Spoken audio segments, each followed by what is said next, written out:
So it sucks. I think Atlanta's going through the same thing right now. Some people want Matt Ryan out. They got the doors blown off him on Thursday Night Football. I know it was about a week ago, but By my team.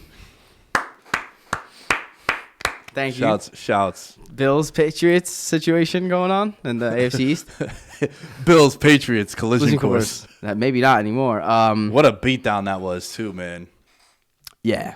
Which beat down? The Patriots beat down? Shit, all of them. Well, the Colts beat down on the Patriots beat a team down and the Bills got beat down. Yeah, but with the Pats, their offense. I tried to tell Alan their offensive line was elite. Yeah.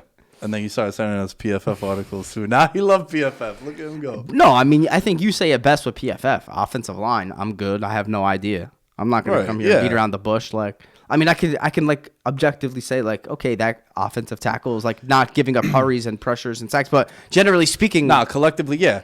Like there's certain things like the eye test. Yesterday, one team's offensive line that really stood out to me because I have before going to the bar to meet up with Ralph, I have like 5 monitors set up. Mm-hmm. My phone being one of the monitors too. And I had that game on TV because Cam going back to Carolina, the vibe was lit. He did the whole Superman thing. That offensive line, I don't know what the grade's going to be for Washington. I'm fascinated to see if like my eyes are seeing the same thing that the grades are. But they were just doing whatever they wanted to that Panther defense. And I know they gave up a couple of sacks, but 190 yards on the ground for Washington. Taylor Heineke, 16 of 22. Comfortable. Like 5 or 6 against the blitz. Just that was a dominant performance by that O-line. But going back to what you were saying about the PFF grades, like, yeah, I could see Rashawn Slater and Wirfs, how dominant they are. Mm-hmm. On a primetime game, it stands out a little bit more, the standalone factor. Yeah. But collectively, yeah, I'm not going to pretend like, I know what the grades are. No. And Patriots were graded fairly well going into, I think, the last 2 weeks, and then I wouldn't be surprised if they're like top 3 at this point by the end of now heading into the next week. And Mac, and look, the offense is starting to open up a little bit, right? It's all of a sudden, it's as if like all of the criticisms of the Patriots and offense, like they seem to be almost evaporated. Oh, there's actually nothing wrong with giving your rookie quarterback training wheels for half of the season, getting through a tough part of your schedule and doing fairly well. And then the second half of the season, as the schedule opens up and as your rookie quarterback knows the offense a little bit better and you're healthier, it seems to take off. Oh, man, how is that? That's not a crazy thing to think about anymore. So I just think that's what's taking place, man. Yeah, and they're getting it done on the ground, too. Stevenson, Harris, when he's available. Also, it's the line. Bolden. You're right. No, you bring up a great point. It's 3 guys. Harris leading the charge, but Stevenson doing really well as well. And love the tight end as well, you know. Big tight end guy. I remember you were hyped when they got those guys. I mean, look, you got to give credit. They spends a lot of money, and relatively speaking, it worked out. Kendrick Bourne is such a Patriot receiver, right? I'm just a lot of credit to the Patties. And you saw my boy Josh Rosen come in and throw a pick 6. Nah, I don't. What was that? How was that? 27 zip? Yeah, he comes in. Listen, man, the savior, pick 6. And then the next drive, Felipe Franks. The Florida quarterback, I think he was, comes into the game. First pass, picked off, too. It's like, yo. Atlanta. But, I mean, you mentioned Washington. Heineke, man, 16 for 22, 206 yards. Not, fairly efficient, but he just makes plays, bro. He'll rush for a first down if needed. 3 touchdowns, no interceptions. You know what I mean? Just, it's funny. Someone was describing Taylor Heineke's career like he's gonna be a career borderline starting quarterback because he can just make plays eventually. He's limited at times, but he also just can make a lot of plays. And I was like, that just sounds like Ryan Fitzpatrick. Like Ryan Fitzpatrick is almost the same way. He's been a career kind of fringe starter, yeah. But because he can make plays occasionally, like he'll find a job, and that's like who Taylor Heineke is. So it's funny who they essentially replaced him with like a younger version of himself. Yeah, and my favorite thing about Heineke was all the reports coming out. They love that dude. Yes, like the locker room really loves him. Going back to that playoff game, plays hard. They care about him. They were flashing his jersey and shit. Like, yo, our guy got paid. He's coming back. Yep. And the whole 9. And look, that was an impressive win because you lose Chase Young also. You didn't have Sweat, who's still recovering from the jaw injury. Yep. I mean, Young isn't coming back the rest of the year with the torn ACL. And, again, shout out Terry McLaurin, son. Is there a better wide receiver in the league that gets less attention from, like, mainstream media and even the fantasy community? That's like, I have friends that are like, I got to start Terry McLaurin. I'm like, what? Are you kidding me?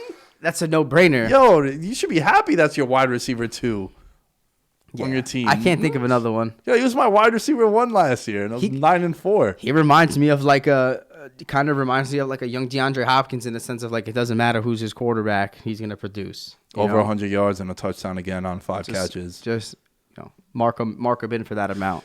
D-Hop. I don't know if he's D-Hop. I don't mean like a play. I don't mean play type. You're talking about the situation. Just like he's consistent. You know what you're gonna get, and even if you don't have the the greatest quarterback, throw it to him, he's still gonna produce. Can I give you a Terry McLaurin player comp? All right. This might be a little crazy. Don't think of like how his career ended. Think of the playing style. Terrell Owens. Okay. Catches in traffic. Another guy who didn't really play with the most elite quarterbacks. Yes.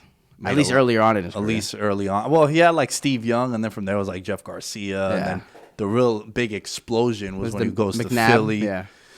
But he reminds me a lot of T.O., man. Big, fast, strong. Just goes and gets it. What did you think of Cam?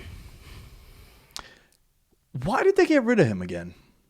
I was trying to remember. Look, I know they lost, but it was nice. He went, 21-27, 26? 21-27, close to 200 yards, two tutters and no picks. Yeah. And also 46 and 46 rushing yards and touchdowns. But also just felt right. Like, it just felt right, him being on the Panthers. He just kept getting hurt, if I'm not mistaken, and he didn't play well because he was hurt, and I think there was some bad blood. And then the new regime came in, if I'm not mistaken, right? Then Rule comes in, probably wanted his own quarterback. Yeah. I don't know, man. It's weird because... Look, there was a play on one of those drives where, like, DJ Moore was wide open, and he sort of did the cricket one-hot throw to him because that was, like, his MO in New England. Yeah. How many passes was he just one-hopping to Jacoby Myers and these guys like Julian Edelman? So, look, I think he's interesting on this team. I'm fascinated to see how it turns out. There's still a chance that they can make the playoffs because of how weak that last seed is. Mm-hmm. But the wild card races are a clusterfuck, man, throughout both leagues. Yep. Now what happens with the Bills now?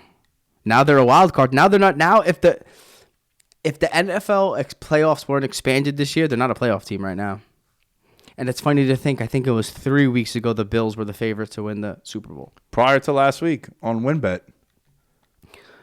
I was sitting there right before the Bill-Colt game started, and I looked at my roommate, Matt, and I said, they're going to run the ball down the Bills' throat. The Colts are going to run the ball. I swear I said that. 5 touchdowns later, it was true. So, last 8 games for Jonathan Taylor. 3, 5, 6, 7, 9, 11, 16 touchdowns last 8 games. Over 100 yards in each. Over 110 yards in each. Mixed in, you get a 170, a 160, a 200, and a 204. I mean, dominant offensive line. But I think the funniest thing to me is that going into that game, the Bills had the number 1 ranked defense in the league. That's a fraudulent number 1 defense in the league. I mean, we've said it. Their wins are against the Dolphins, the Jets, the Washington football team, the Chiefs when they were garbage, the Texans, and the Dolphins again. And, it's a big pat on my back moment, but it's just the offense is not the same. They can't run the ball. Yeah.